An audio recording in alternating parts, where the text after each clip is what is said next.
네, 성도 여러분, 주님의 평안과 축복을 빕니다. 사람은 살아가는 삶의 여정에서 내가 생존해 있는 동안 사회 또는 시대, 세계적인 큰 변화를 겪기도 합니다. 어떤 사람은 태어나서 세상을 떠날 때까지 굉장히 평안한 시대를 그렇게 살기도 합니다. 그런데 반대로 전쟁을 겪기도 하고 또 요즘 코로나19처럼 어떤 세계적인 전염병, 그러니까 팬데믹을 겪기도 합니다. 이런 면에서 보면 지금 삶의 여정을 걷고 있는 여러분이나 저나 삶의 나이는 각각 달라도 우리는 지금 굉장히 큰 세계적인 변혁을 겪는 그런 시간을 걸어가고 있는 것이지요. 근데 구약 성경에 보면 노아라는 분이 또 대표적으로 그런 시기를 걸어간 분입니다. 노아의 홍수 사건, 이거는 전 세계를 하나님이 물로 쓸어버리신 사건이니까 오늘날의 우리하고는 또 비교도 되지 않을 만큼 이 노아는 엄청나게 큰 어떤 변화 또는 격변을 겪은 사람이죠. 자, 오늘 우리가 같이 묵상할 말씀 성경 본문을 제가 한번 읽겠습니다. 창세기 7장 6절부터 16절까지입니다. 거룩하신 하나님의 말씀입니다. 홍수가 땅에 있을 때에 노아가 600세라.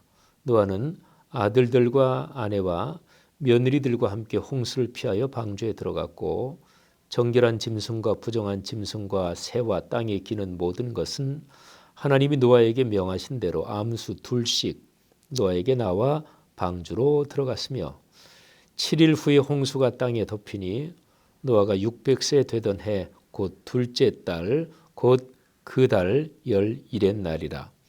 그날에 큰 기품의 샘들이 터지며 하늘의 창문들이 열려 40주야를 비가 땅에 쏟아졌더라. 곧 그날에 노아와 그의 아들 셈, 함, 야벳과 노아의 아내와 세 며느리가 다 방주로 들어갔고 그들과 모든 짐승이 들짐승이 그 종류대로 모든 가축이 그 종류대로 땅에 기는 모든 것이 그 종류대로 모든 새가 그 종류대로 무릇 생명의 기운이 있는 육체가 둘씩 노아에게 나와 방주로 들어갔으니 들어간 것들은 모든 것의 암수라. 하나님이 그에게 명하신 대로 들어가매 여호와께서 그를 들여보내고 문을 닫으시니라. 아멘. 자, 노아의 홍수가 드디어 본격적으로 시작되는 장면, 그게 오늘 우리가 묵상할 본문입니다. 근데 이 본문에서 하나님의 자상하심에 대해서 그 한 가지 주제만 말씀드리겠습니다. 노아의 홍수하면 하나님의 무서운 심판, 이게 노아의 홍수하면 얼른 떠오르는 거죠. 하나님은 죄를 용서하지 않고 벌을 내리시는 분이십니다. 그래서 세상을 쓸어버리십니다. 그러나 하나님은 진노 중에도 긍휼을 잊지 않는 분이십니다. 그래서 오늘 노아의 홍수가 시작되는 그 장면을 가만히 보면 하나님의 자상하심이 여기에서 느껴집니다. 특별히 두 가지를 말씀드리면 모든 짐승이 둘씩 노아에게 나왔다. 근데 이거는 본문의 상황을 이렇게 보면 하나님께서 그렇게 배려하셔서 그 짐승들이 둘씩 이게 노아에게 나오도록 하나님이 해주셨다. 이런 느낌이 강합니다. 노아하고 또 부인, 세 아들 내외가 가서 다 그거를 잡았겠어요? 어떻게 불가능했겠죠. 하나님께서 주권적인 능력으로 노아의 방주로 다 나오게 했다. 이런 느낌이 강하지요. 그 다음에 이제 직접적으로 오늘 본문 맨 마지막 절을 보면 이렇게 기록하고 있죠. 다 들어가고 여호와께서 또 노아와 그 가족들도 들여보내고 문을 닫으시니라. 여러분, 방주로 들어가고 나서 노아하고 또 그 가족들이 안에서 문을 닫은 게 아니고요. 다 들여보내고 그리고 하나님께서 바깥에서 문을 닫아주셨습니다. 성경을 해석하는 사람들은 이제 이거를 근거로 노아의 방주에는 바깥에서 문을 열 수 있는 그런 장치만 있었다. 뭐 이렇게 얘기하기도 합니다. 근데 아무튼 노아의 방주는 이 성경에 기록된 그 치수나 이런 걸로 말하면 직육면체입니다. 보통 방주를 이제 그림을 그리고 하는 거는 배 모양으로 그리는데 그게 아니고 아주 길쭉한 직육면체였다. 세상이 다 물로 덮이니까 그냥 떠 있기만 하면 되는 거죠. 그래서 심플하게 단순한 직육면체의 큰 상자죠. 거기는 하나님께서 밖에서 문을 닫아주시고 그래가지고 홍수가 온 땅에 뒤덮여 창이란 동안에 그 안에서 생존을 한 거죠. 자, 아무튼 우리가 여기에서 배울 교훈은 그것입니다. 첫째는 하나님은 죄와 악을 절대로 그냥 내버려 두지 않는 분이십니다. 반드시 징벌하십니다. 그러니까 죄에는 벌이 따르고 그리고 죄의 궁극적인 형벌은 죽음, 영원한 사망입니다. 그것만 있으면 뭐 사람이 어떻게 살겠어요. 그런데 하나님은 진노 중에도 긍휼을 베푸시는 분이십니다. 오늘 노아의 방주에서 생명을 이어가게 하시는 하나님의 자상한 손길이 나오잖아요. 그걸 가리켜서 은혜라고 합니다. 노아를 성경에서 기록한 이런 노아에 대한 기록 중에서 아주 중요한 게 노아는 하나님께 은혜를 입었더라. 이 표현이 아주 중요합니다. 하나님께서 노아와 그 가족들에게 은혜를 베푸신 것처럼 오늘날도 우리에게 그렇게 은혜를 베푸십니다.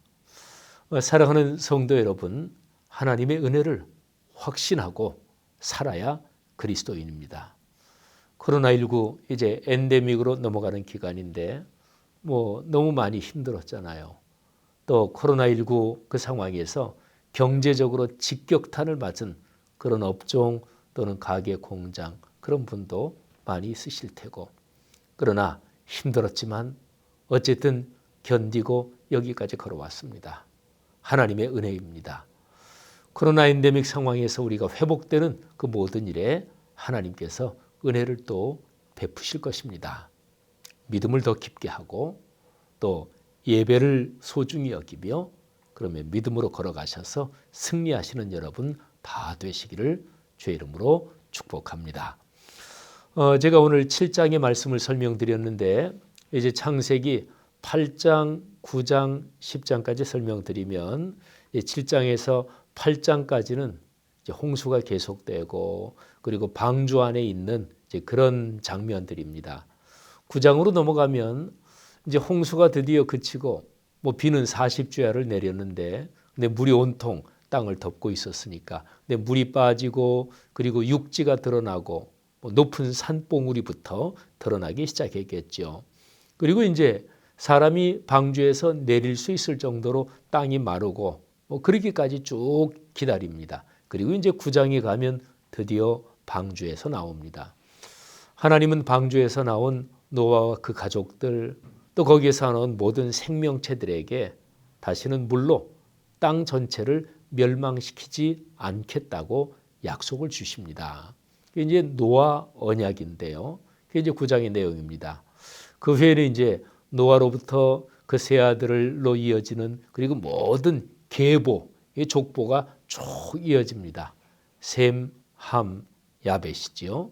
그래서 9장 그리고 10장에 가면 이 셈, 함, 야벳 이 세 아들로 이어지는 족보가 계속해서 기록이 되죠. 이게 이제 한 주간에 우리가 묵상할 창세기의 내용입니다. 그리고 이제 그 다음 주간에 가면 저 유명한 바벨탑 사건이 이제 11장 1절에서 시작이 되죠. 창세기를 묵상하면서 여러분의 삶에 주님의 은혜가 넉넉하기를 주님의 이름으로 축복합니다. 제가 한번 기도하겠습니다. 하나님 아버지, 노아 시대 무서운 심판의 시대였습니다. 그러나 동시에 심판 중에도 생명을 이어가게 하시는 하나님의 은혜가 분명하게 드러난 그런 시대이기도 했습니다. 우리 한국뿐 아니라 온 세계가 코로나19 팬데믹 상황에서 수많은 사람들이 죽었고 또 코로나19에 걸려서 회복은 됐지만 부작용이 있는 후유증이 있는 사람들도 상당히 있습니다. 하나님, 그런 쉽지 않은 가운데 우리가 어쨌든 삶의 여정을 걸어왔습니다. 그리고 여기 있습니다. 은혜와 긍휼을 베풀어 주시는 주님께 감사합니다.